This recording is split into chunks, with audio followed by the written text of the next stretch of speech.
รยากาศตรงไฮตรงหน้าเนาะพี่น้องเนาะตอนนี้กำลังคำเลยตอนนี้เวลาอยู่ที่17:55 นาทีอู้นเจียงไฮเจียงหน้าเจียงหน้าเด้อ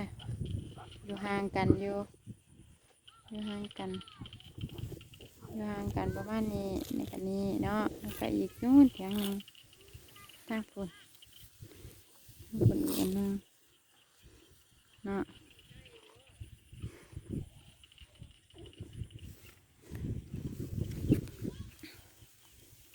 เขาเนาะ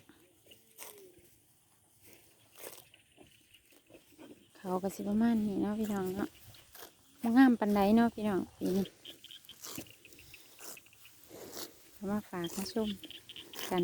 ประมาณนี้เนาะไปเด้อ